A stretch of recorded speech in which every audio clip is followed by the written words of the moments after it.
funguka amahirwe imigisha iterambere bikansanga hondi ariko sha aka kantu mwakenjoyinze iri jambo mwafashije kuryenjoyinga ko itegeko rigomba kuzana imigisha huri nkuko Eliya munsi y'igiti cy'umurotema aryamye yisabira gupfa agacuma n'umutsima byamusanze mu musego akabyutswa abwirwa ngo byukurye agahita amenya aho biri nta muntu umubwiye ngo reba mu musego akibwirwa ngo byukurye. Haleluya! Uyu munsi negetse va mu byeje ariko va mu byeje va mu byidini dore ko amadini abazengereje nabaye imbata z'amadini nawe njyano mvavuga ngo idini ryacu niribyemera ngo twebwe mu idini ryacu bya nitubyemera namwe mupfanya gahiri n'agahinda mwese murundi mubona mukanura mute muryiki muriho mute ibi ngibi mu idini abashumba bacu nibabyemera idini ryacu bintabwo ari byemera namwe niko mubaye mureke kukoronezwa n'amadini mwakire Yesu abayobora muyoborwe n'umwuka wera mureke kuborwa n'amadini dore yarabazengereje amadini yaje ashaka kashi andaza ateka imitwe urumva neza mureke kuzibazezengi mwinjira mu mavuta no mu maraso ya Yesu mube mu madini nka adresse mube mu madini nk'umuryango dini n'umuryango tubarurirwamo ntabwo ari umuryango dusenga nta nubwo ari umuryango uzaduha ijuru n'umuryango udufasha inzira yo kutwigisha kugira ngo tubone iryo juru urumva neza urumva byarakubatije byaragusezeranije bazana gushyingura nugira n'ibirori bagushyigikire ariko ntabwo bazakurasagamo Yesu bazagufasha kumenya Yesu bakwigisha inzira y'umusaraba ariko nubona hari rigukoroneza mu rwego rishaka ko wiga idini kuruta kwiga Yesu cyaho gira vuba. Uyu munsi negetse ko imiryango yanjye yose ifunguka amahirwe imigisha iterambere bikansanga hondi harakora itegeko hagiye gukora itegeko yazenesha iregerebo hagiye gukora itegeko maze iyo ndwara yabaye negative mu byuma by'abazungu ntabwo yava mu mubiri hadakoze itegeko ndohereza itegeko mu izina rya Yesu.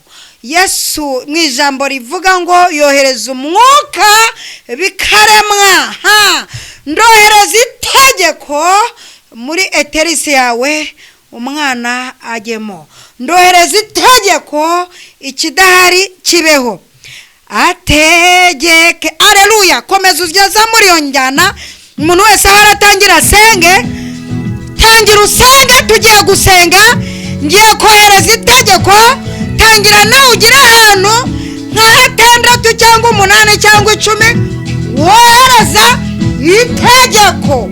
wohereza itegeko ndohereza itegeko mu bakonikoni mbatesha ibyo bakoresha ndohereza itegeko aho bakugejeje mu marimbi ndohereza itegeko urekurwe ndohereza itegeko aho wafungiraniwe uratekosaya urafunguka ndohereza itegeko muri urwo rutigongo rwawe ndwara zidakira ziravamo ndohereza itegeko aho wadapoje harakora itegeko kugira ngo ubone akazi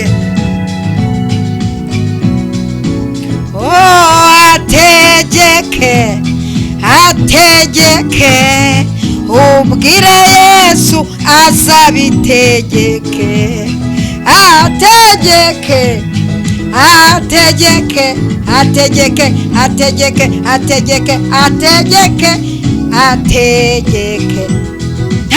totekeze hareko shayiregerebo. Haleluya azabitegeke ategeke. Uwo mwana watangiye kukunanira harakora itegeko mu ntekerezo ze harakora itegeko akanwa ke kareka itabi tugiye gukoresha itegeko kuko abaganga byaranze abakansara byaranze ugiye gukoresha itegeko. Ndakumva papa.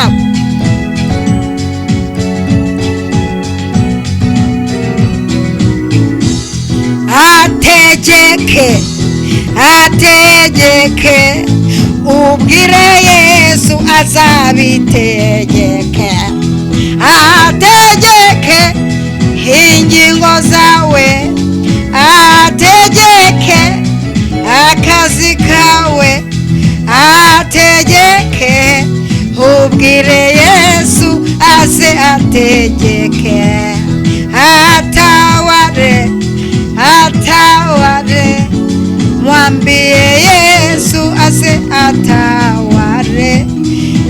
Ategeke mu rugo rwawe, ategeke muri famire, ategeke ubohoke, ategeke maze ubyare, ategeke maze ushake, ategeke akazi kaboneke, ategeke Yesu, ategeke ubwire Yesu umwami abitegeke.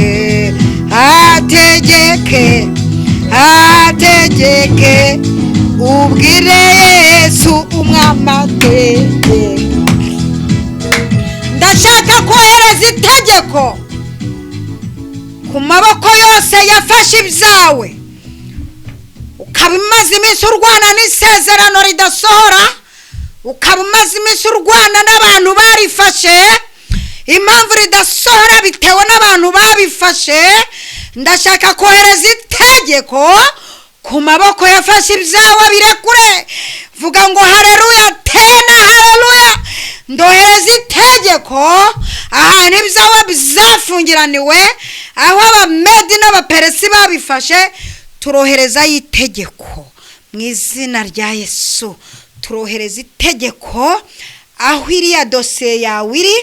Birazwi ko irimo ikinyoma, birazwi ko uri kurwana intambara y'ikinyoma, ariko kubera ko ikinyoma cyaje gifite ikimenyetso, niyo mpamvu uzengereye. Ariko uyu munsi nahishuriwe ko turi bukoresha itegeko, dosiye yawe ikarepayizeregeye, ikavayo dote seregerebo.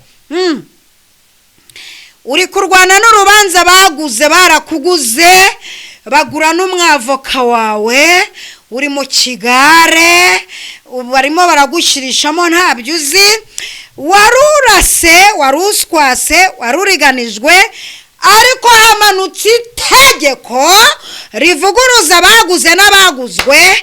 Bikozwe n'itegeko rivuye mu gihugu cyo mu ijuru, itegeko rivuye mu kanwa ka Yesu, itegeko rivuye mu kanwa k'umutambyi. Bikozwe n'itegeko, akira ibintu byawe ari bizima. Abaganga ibyo bavuze nibyo, ibyo bavuze nibyo. Uwo mwana afite ikibazo mu nda, ariko turakoresha itegeko ikibazo cyose umwana afite mu nda kirangire dukoresheje itegeko. Erega ibintu babonye nibyo, diyabete barayibonye koko, kansa barayibonye, hypertension irimo, ibintu byose bavuga nibyo, no mu maraso sida bayisanzemo, ariko nta kinini kiri bubashe kubikora, nta rushinge, nta serumo. Harakora itegeko rivuye mu ijuru risibiza ndwara aka kanya katika jina la Yesu. Ndabasengeye nirukana uwo mwuka. Ndakoresha itegeko mpamagara ibyanyu byageze kure, ndakoresha itegeko mpamagara ingo zanyu, ndakoresha itegeko imigisha yanyu nyihamagara niyitabe karame. Ndakoresha itegeko mpamagara akazi kanyu nikitabe karame.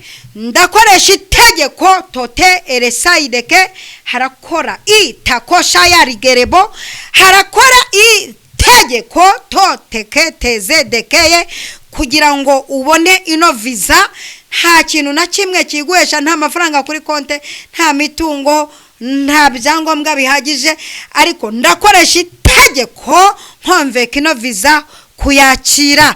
Harakora itegeko kugira ngo uyu mugabo atobora avuge. Arakugaragariza ukuntu ariko ntavuga, n'inkwano zirahari na materiel zirahari, ariko ndakoresha itegeko natobora avuge. Ndakoresha itegeko kwa sobukwe nibaguho wakunze, birakorwa n'itegeko. Dukoresheje itegeko. Ndakoresha itegeko mu majyaruguru y'igihugu, ndakoresha itegeko mu majyepfo, iburengerazuba, iburasirazuba no mu mujyi rwagati. Ndakoresha itegeko imigisha yawe yose iriyo izihurure, itakoseregerebo, ize iguhurireho yose, ize. Ndakoresha itegeko mu izina rya Data wa twese. Nkoresheje itegeko kugira ngo ibiganza byawe byakire, nkoresheje itegeko kugira ngo wubake, nkoresheje itegeko kugira ngo utunge, mu izina rya Data wa twese, Umwana n'Umwuka wera. Amen, amen. Yesu abahereza umugisha. Isaha zacu